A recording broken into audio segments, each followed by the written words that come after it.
everyone, and welcome back to another enthralling episode of Disqualified.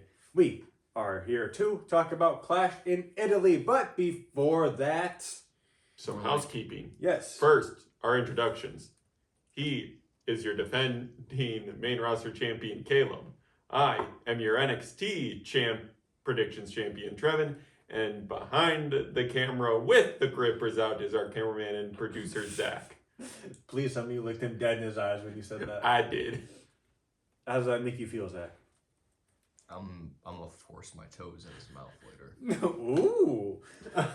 But... Get it on camera at least. We'd make money. We will discuss this afterwards. What the fuck Hell came no, out of we his won't. mouth? Hey, you made the threat. I disengaged. I meant as in like combat. Cause I'm gonna kick your ass. You know the shorts where we get hurt are our best performing. He just wants to eat my foot. All right. Oh, this is a weird way we started this episode. Yeah. We're all a little sleep deprived because housekeeping thing number 1. We had a very late D&D session. Go check out the other channel. Yes, which we recorded, and because of that, we didn't catch the memo that there's still a normal episode of Collision post the double feature that happened Wednesday. So For some reason. our bad. Yeah, so we missed a whole episode of Collision. Yeah, so our official AEW review/recaps will actually start next week because they will be on their normally scheduled programming. Apologize for that. Yes, we're new to this, but based off of the double feature we did watch, product's kind of sick. Pretty good. Good Yeah. wrestling all around. Some Yeah. iffy promos, but everyone's iffy at promos at times, so. Yes, but speaking of awesome wrestling, the mask versus mask match. Chad Gable, the former original Americano, has been demasked, losing to El Grande Americano, now officially proper, in a 45-minute no DQ banner. So, when we left D&D, it was about 12. Yes. I get home, and the first thing I do is I pop on this match.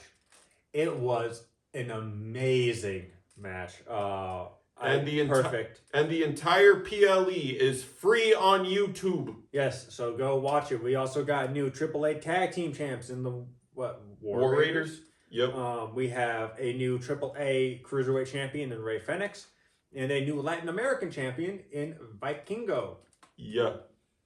So, yeah, pretty good night of action.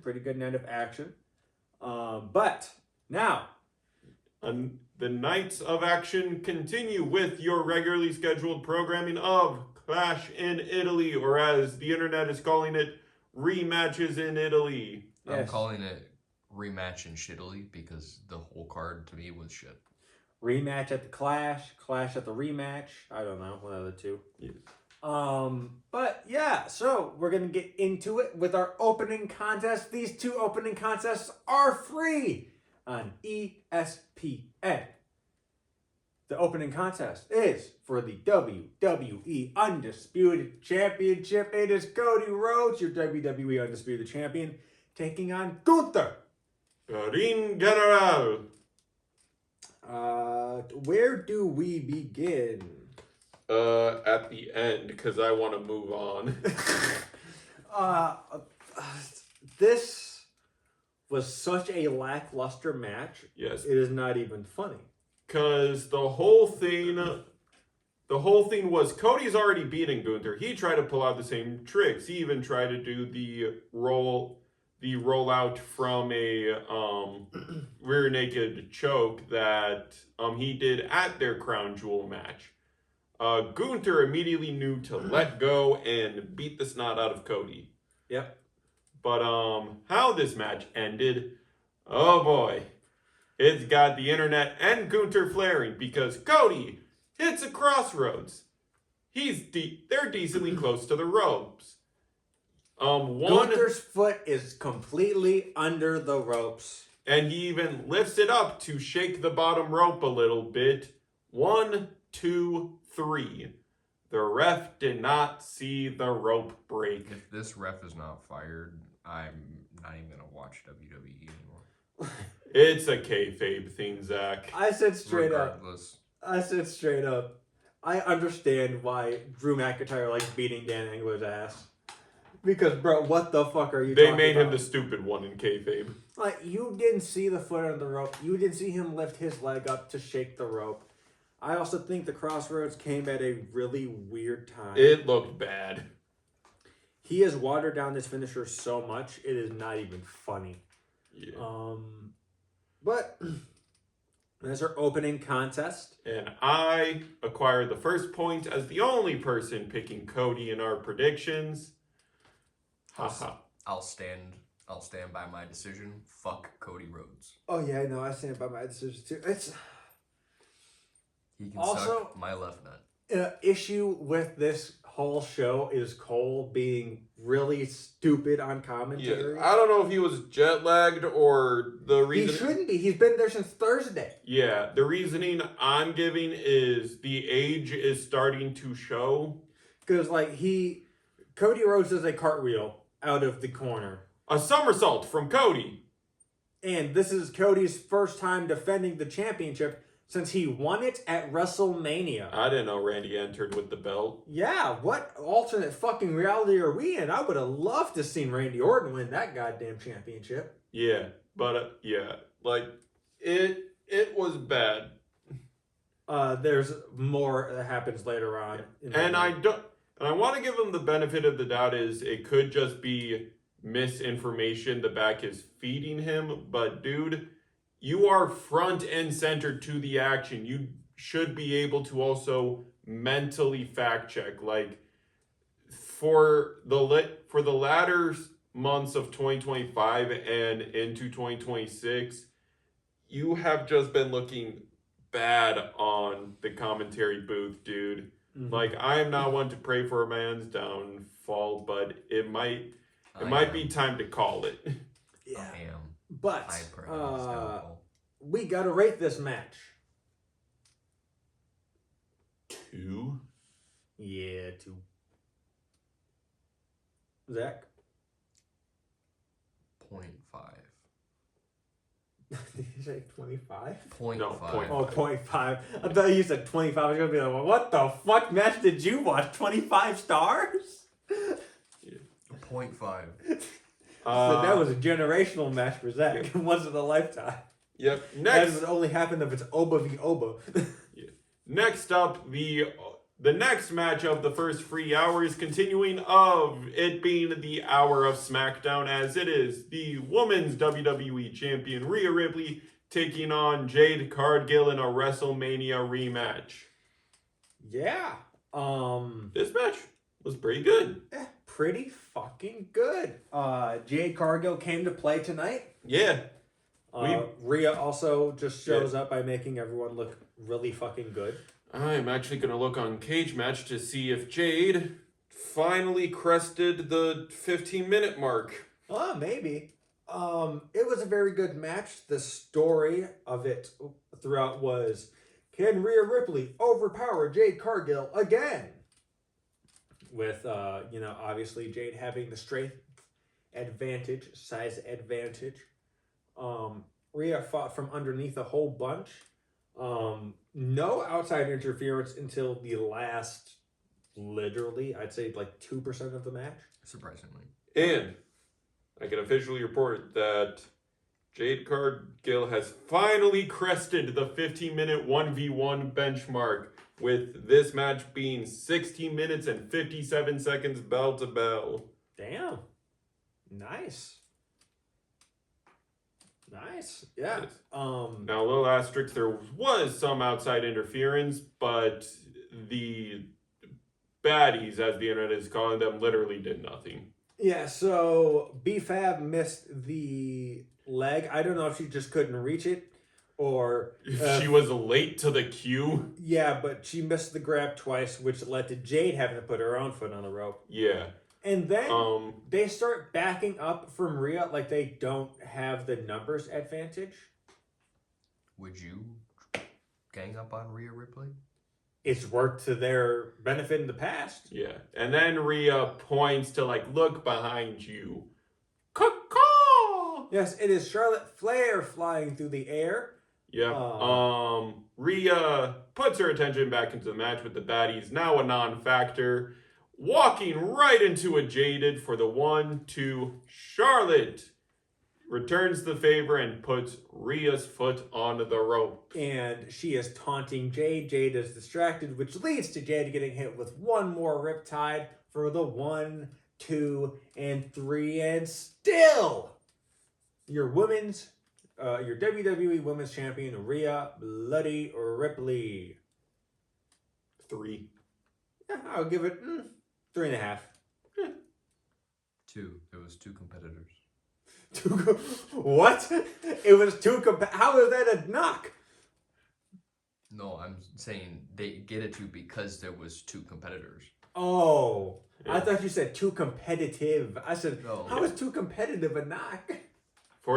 If the audience can't tell, Zach could not give 2 flying Fs about this card. This card was the dumbest thing that could possibly exist in my mind. All And of us get the point. For Yep. that, and he definitely doesn't give a fuck about this next match. Yeah, I feel like this definitely brought Zach's mood down entirely because he knew walking in that this result was going to happen, which makes him not like it. But it is the Lobster, Brock Lesnar, Brock Lobster. taking on the ruler, Oba Femi. Yes, and Brock Lesnar starts this off with 4 F5s just like he did on Monday. And he's to like, Oba. yep, and he's like, why not add a little salt to the wound? A 5th F5, 1, 2, kick out. Yep, and then we get Brock on top for a lot of the match. Then Oba fights from underneath. We get Yep. one more F5 onto the announcement table. Yep.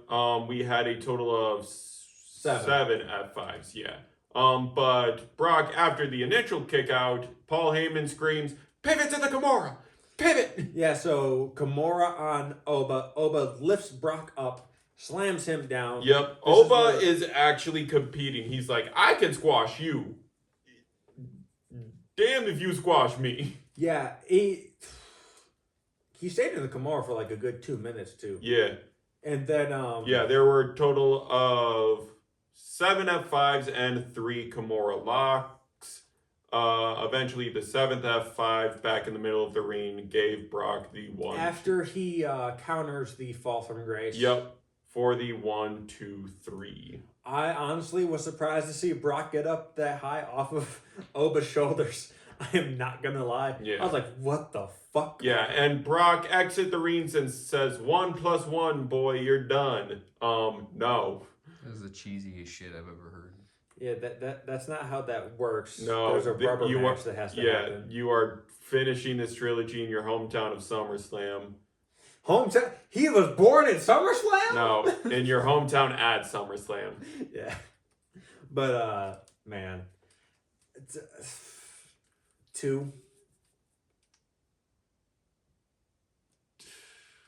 2.5. They made Oba actually look competent. It was an extended squash, but I just don't like how he lost his first match already on the main roster.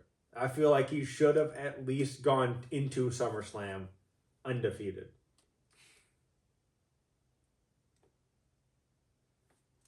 But yeah, it. yeah. Yeah, so Trevin and I get the point. Zach does not get a point because he was praying Oba ends this No, I feud. knew he was losing, but it's That's just, his fan pick. It's just so fucking stupid that the storyline in general is going on. Yeah, because they were doing this whole thing and they did this narration beforehand. They were like, the legacy has ended. And I was like, it hasn't ended though. It wasn't even done for a whole fucking month. Yeah. It was done for 2 weeks. Yeah, and one of the, because they're basically doing this feud like a 3-act play, hence why this match was called Act 2. And one of the like scenes or parts of this act they titled Memento Mori, which for those who do not study Latin is a Latin phrase meaning everyone must die. Mm-hmm. I thought it was remembered death. No. I thought that was like the actual. That might be the Translation. exact translation, but from what I saw, it means everyone must die. But yeah, you know, it's not terrible because they're following their act structure, but it's bad that Oba lost here, especially because now if Act 3 is happening in SummerSlam, it's August. So now we have all of June, all of July, and then half of August to. SummerSlam is the first weekend of August. It is? Yeah. All right, so all of June, all of July to Yeah. build to Act 3. And I know Brock's not going to show up like that. No, yeah. And it also just leaves a bad taste in the mouth of the reason why this is a 3-act show is because Dirt Sheets reported Brock was willing to call it at Mania, but WWE was threatening a lawsuit of him breaking contract by retiring early, which is just like, you don't have to. Oh, no. It's like if stupid. you're that desperate to get a match on the card, you're fumbling the bag. Yeah.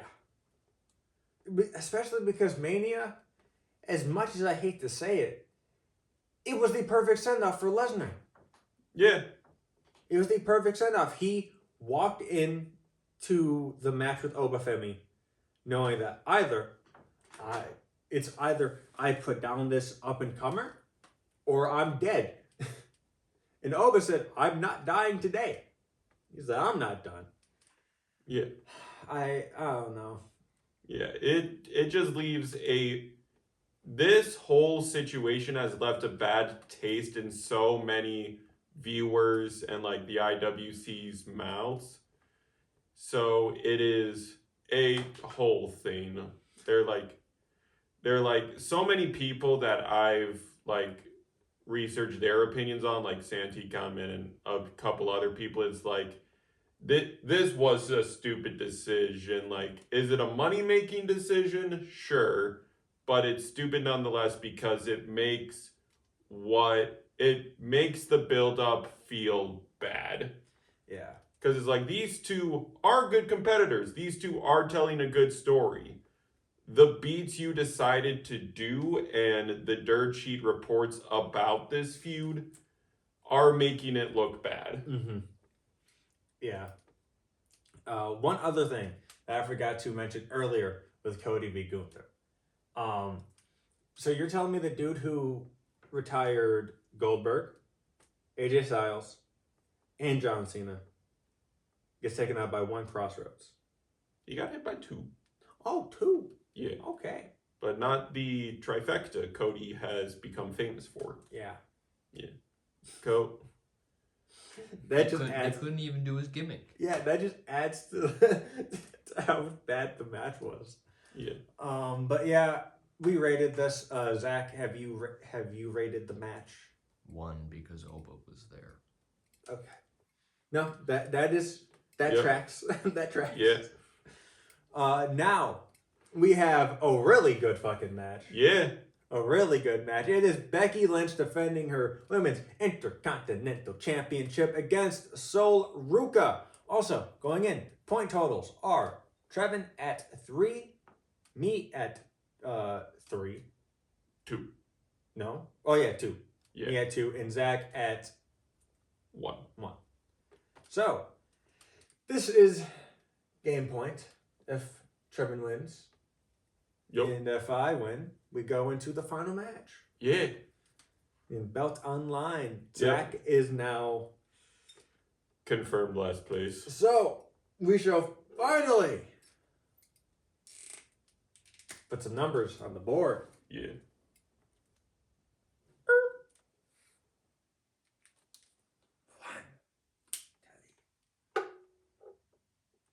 I was really hoping that wouldn't fall.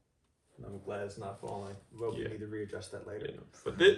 But this match was a lot of fun to watch, and the fun was only added due to the fact that they are keeping the storyline of Jessica Garza still getting assigned the referee of Becky's matches. This has to lead to a match. This has to. I don't know how you blow off this feud between Becky and Jessica Carr if it's not that. Yeah, no. But, it actually starts off being a whole thing because Becky is yelling at Jessica Carr being like, you gonna call this fair? Because why do you are you volunteering for this? It's just to spite me? And Jessica Carr is like spatting back at her. Becky pivots for a cheap shot on Soul. Soul ducks, super kicks. Becky scrambles to the corner and then starts doing like if y'all have seen this like one meme video of this boxer just following the ref instead of his opponent, Becky's kind of doing that with Jessica Carr being like, protect me. Protect me. Yeah. This was a good match, but the thing is, it's memorable in its shenanigans. Yeah. Because, how do I describe this? Not a lot happened, but it somehow ended up being probably match of the night or second best. Yeah. I will give credit to Tribal Combat because it was a very good match. But yeah, in terms of what has happened on the card, there's a reason this co-main evented because it revived the crowd. Yeah. Because both Becky and Soul decided to equip Move Thief this match. And you're probably wondering, what the frick did Becky try to Move Thief? She tried to Move Thief the Soul Snatcher, which if I see Becky hit a Soul Snatcher, I don't know what I'll do, but I'll do something. You're taking another trip to Pickle Island, my friend. No, that's only if you lose. Yeah. But No. but Soul sweeps the leg, steals the manhandle slam. Becky 1-2 kick out. Yeah, and then there's one move earlier where Soul goes for a Soul Snatcher and it gets countered into a armbar. yeah, And then she transitions the armbar. She transitions out of the armbar into a STFU. And fucking Corey Graves go, crossface! Crossface applied! And it's like, you're not wrong, but you're not right. No, in no way is that a crossface. No way. Because she was choking from the neck, not the face. Yeah. Crossface, you literally go across the face. Yeah. So it's like, you're halfway there.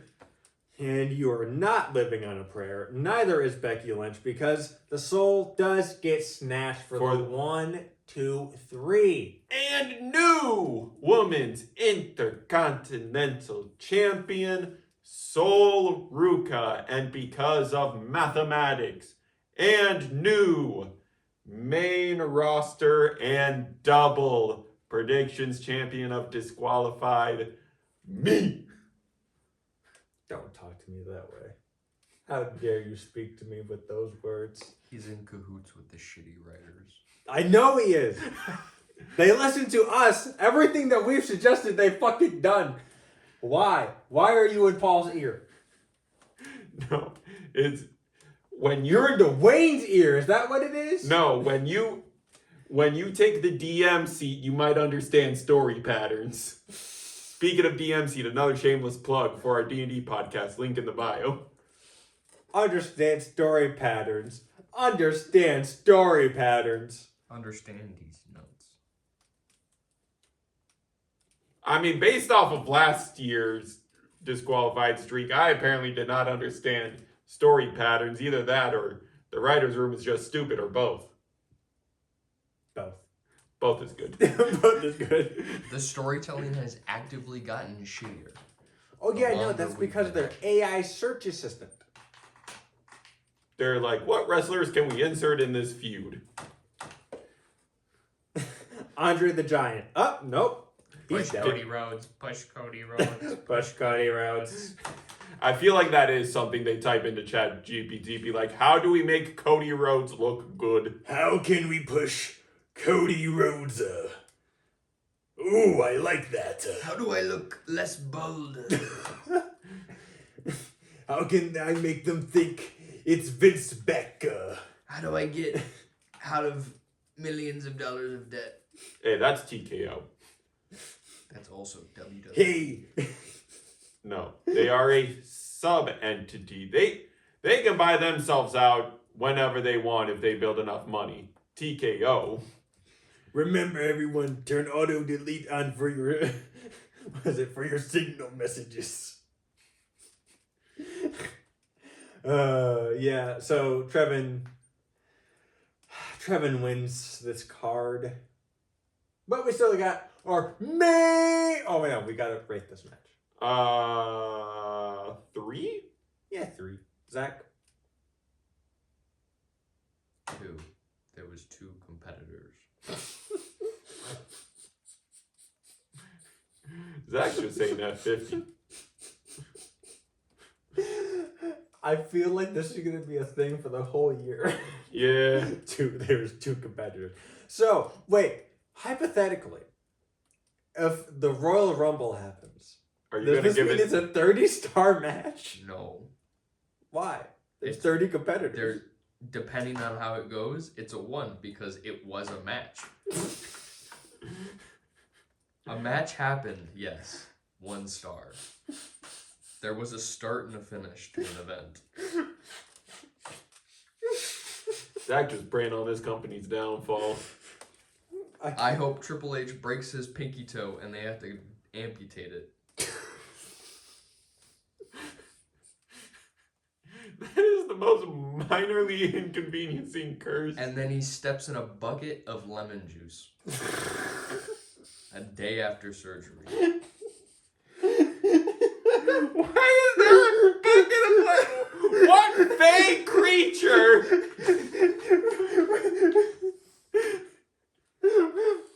How would he step into the bucket of lemon juice?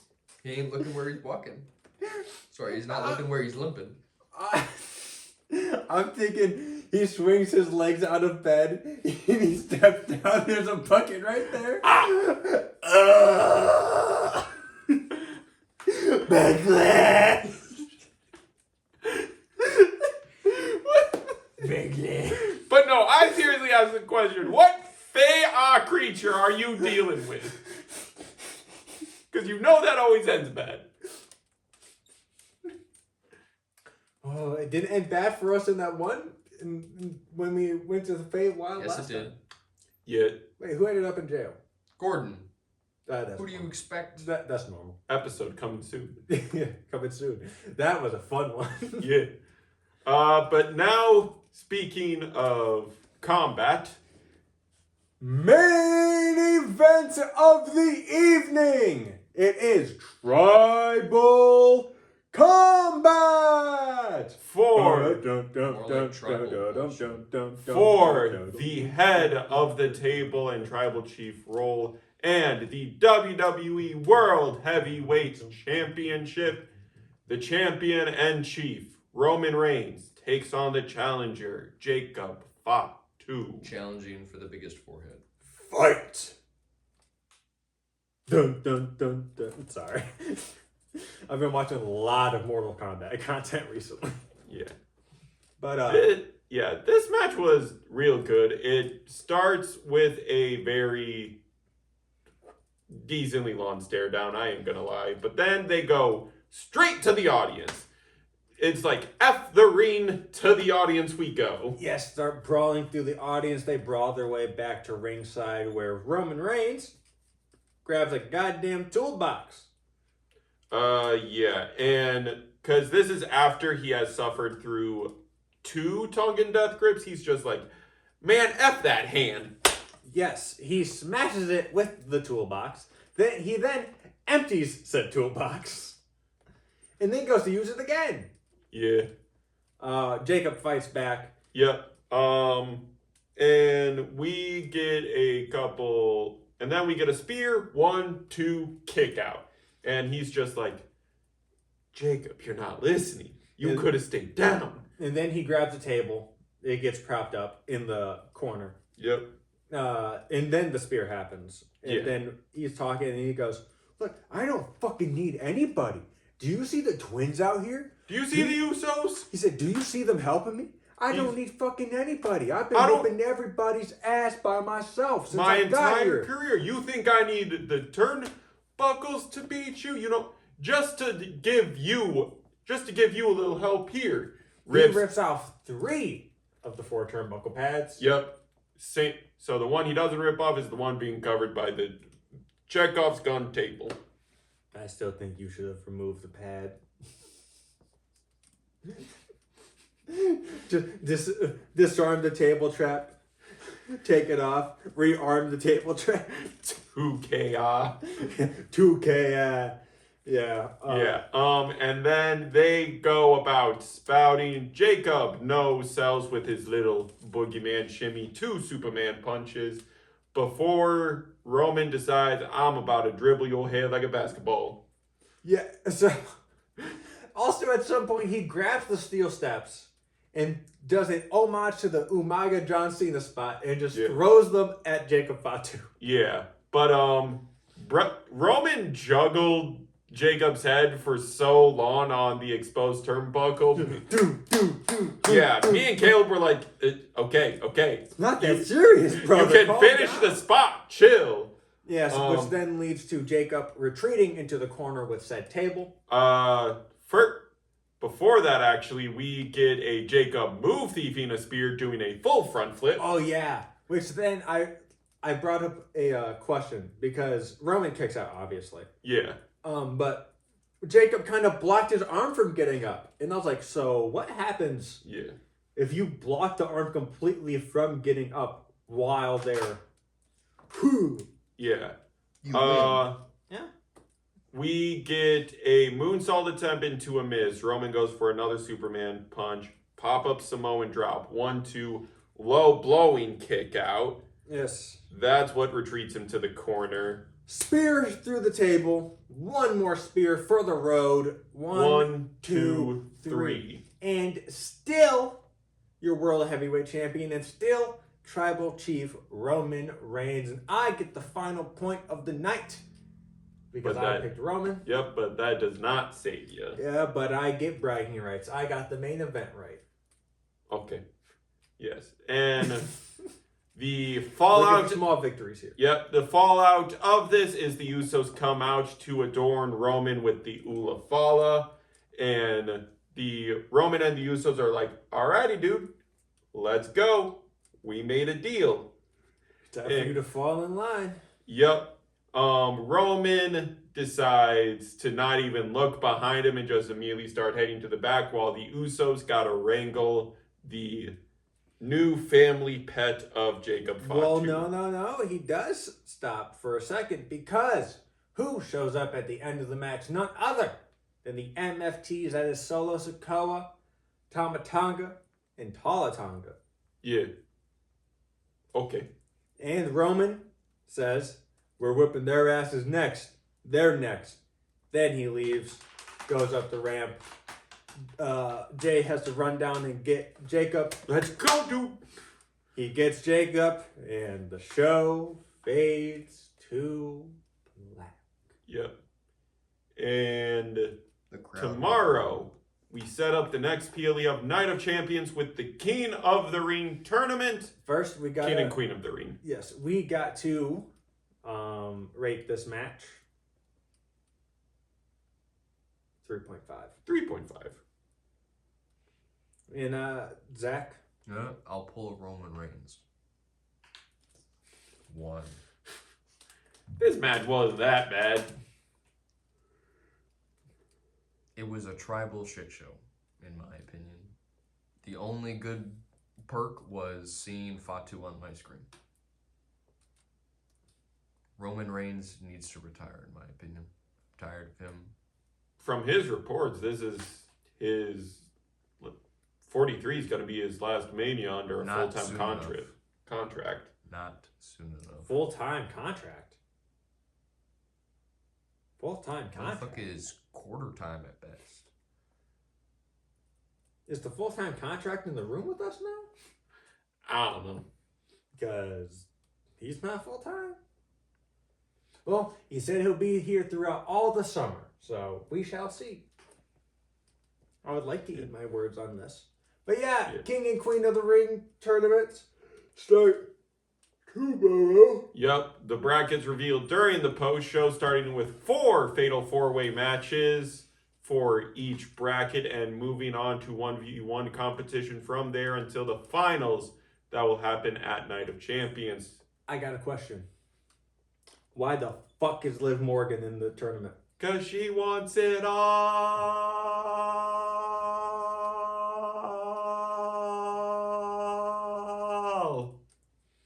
Oh yeah, and why? Oh, I remember why. Because she's the greatest of all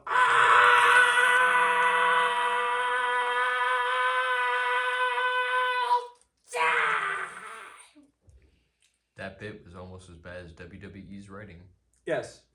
Especially because they're making it blatantly obvious the story they're building to. Because guess who's on opposite sides of the brackets? Liv and Roxanne. And Raquel. And Raquel. Oh no. No, Raquel's on the same side as Roxanne. No, but you know what that means. They're the semifinal match.